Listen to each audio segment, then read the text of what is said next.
নিয়মিতকরণ, সমকাজের সমবেতন, ডাইন harness প্রক্রিয়ায় সুবিধা দান সহ 3 দফা দাবিতে ডেপুটেশন প্রদান করল মনরেগা প্রকল্পের কর্মকর্তারা। মঙ্গলবার all Tripura MGNREGA welfare association deputation প্রদান করল কাঠালিয়া ব্লক বিডিওর নিকট। 3 দফা দাবিতে সরব all Tripura MGNREGA employees welfare association Kathalia cell. মঙ্গলবার কাঠালিয়া ব্লকের কনফারেন্স হলে এক সভায় মিলিত হয় সংশ্লিষ্ট সংগঠনের নেতাকর্মীরা।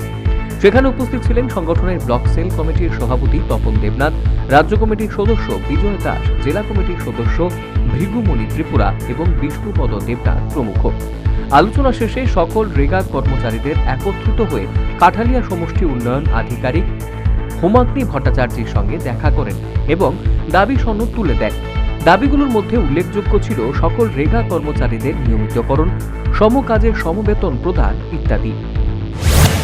প্রথম দাবি হলো সমস্ত রাজ্যের সমস্ত রেগা কর্মচারী নিয়মিতকরণ বা অন্তপক্ষে যারা 10 বছর পূর্ণ হয়েছে রেগাতে চাকরিতে তাদেরকে নিয়মিতকরণ, এটা ছিল প্রথম দাবি।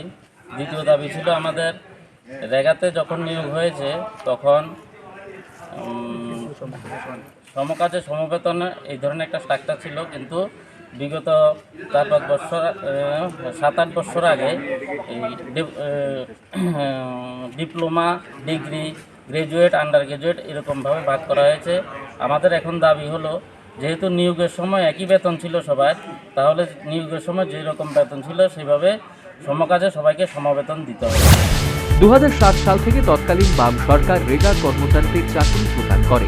সে সময় রেগা কর্মচারীদের সমকাজের সমবেতন প্রক্রিয়া চালু ছিল, কিন্তু তারপর হঠাৎ করে তা ভাগ করে দেওয়া হয় ডিপ্লোমা, ডিগ্রি এবং গ্রাজুয়েটে। এতে করে সমকাজ থাকলেও বেতন বৈষম্য দেখা দেয় কর্মচারীদের মধ্যে। তাই তারা দীর্ঘদিন ধরে দাবি জানিয়ে আসছিলেন সমকাজে সমবেতন পরিকাঠামো প্রদানের জন্য। সেই সাথে তাদের দাবি ডাইন হার্নেস প্রক্রিয়ার প্রয়াত রেগা কর্মচারীদের পরিবারের সদস্যদের চাকরি প্রদানের ব্যবস্থা করতে হবে। একই সাথে তাদের দাবি মাসের নির্দিষ্ট দিনে বেতন প্রদানের ব্যবস্থা করতে হবে। কর্মচারী চাকরিরত অবস্থায় মৃত্যুবরণ করেছে, কিন্তু তাদের পরিবারে কেউই কোনো সরকারি সুযোগ সুবিধা পায়নি।